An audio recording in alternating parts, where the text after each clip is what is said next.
रामकृष्ण हरी मित्रांनो, आपल्या व्हिडिओमध्ये तुमच्या सर्वांचे मनापासून स्वागत आहे। तर मित्रांनो, म्हणताल बैल खाली पाडून काय चोळायला सुरुवात केली काय, पण चुळून जर बैल पळाली असती तर मित्रांनो बैलांना व्यायाम खुराक असलं काय दिलंच नसतं। म्हणजे कसं आहे, ते निवळ फुकाट फसवायचा धंदा चालू केलेला आहे आता। ते चोळल्याने हे होतंय, चोळल्याने ते होतंय, खाली पाडून चोळायचा, लाटण्याने चोळायचा, उगत काहीतरी येते।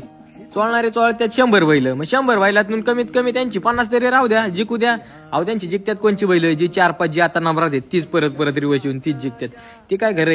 मग आपलं काय चाललं होतं, आपल्या नक्या वाढल्या होत्या वासरांच्या बऱ्याच नाही का कोब्याऊ, त्यामुळे नक्की करायला आपण बोलावलं होतं इसाकबाईंचं काम म्हणजे एकदम क्वालिटी। मग काय प्रत्येक वासराच्या नक्या मारित होतो, विष्णूच्या झाल्या, मग इकडे शंभूला घेतला। मित्रांनो, नक्की करणं खूप गरजेचं असतं आदत वासरांचं। शक्यतो काय होतं, नक्की कधी कधी एक पण ती वाढून त्याला लांब झालेले असतात, पळताना वासरांना ठेस लागते। नक्की लय महत्वाची गोल चंबू बनवून घ्यायचा। इसाकबाईंचा नंबर मी खाली टाकतो, तुम्ही ओके मध्ये करू शकता किंवा दुसऱ्या कोणाकडून बी करून घेऊ शकता, तसं काही नाही।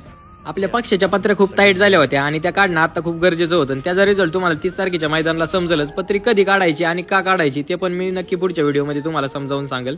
आणि जी मी पीडीएफ भरपूर गाडा मालकांना दिलेले आहे, त्यातलं गाडा मालकांना माझी एकच नम्र विनंती आहे की तुम्ही मी जी लिहून दिले पीडीएफ मध्ये ते पूर्णपणे 1 महिना करून बघा, आणि रिझल्ट नाही आला तर मला तुम्ही कॉल करा।